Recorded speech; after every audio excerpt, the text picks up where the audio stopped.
is an oxymoron. Both figure of speeches are similar to each other, but what is the difference? Let me tell. The difference is, in oxymoron two opposite words are used together.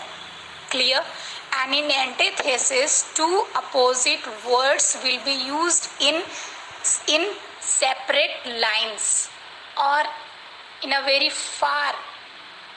If they will be used in a single sentence, they will be very far, but most of the cases opposite words are used in separate lines in antithesis, and two opposite words are used together in oxymoron. Now clear?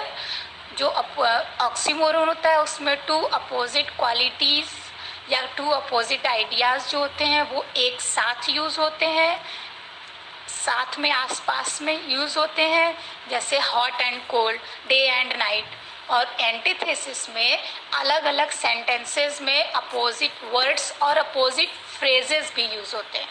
ठीक है, जैसे कि बहुत सारे examples होता है, to err is human, to forgive is God, और to forgive is divine. है ना, मिस्टेक्स करना ह्यूमन का नेचर होता है और माफ़ करना ईश्वर का गुण होता है. तो ये सारे बहुत सारे ऐसे एग्जाम्पल्स हैं.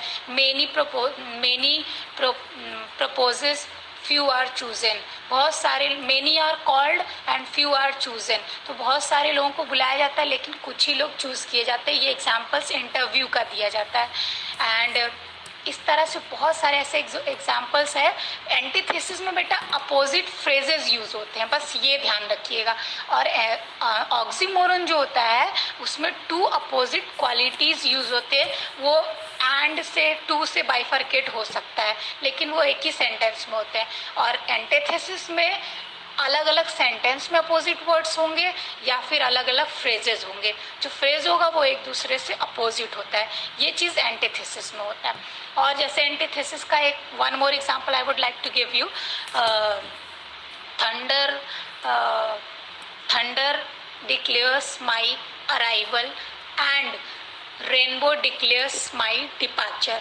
सो see, arrival and departure both are the opposite word, and they are also using in different sentences, means separate sentences. I think now antithesis is clear.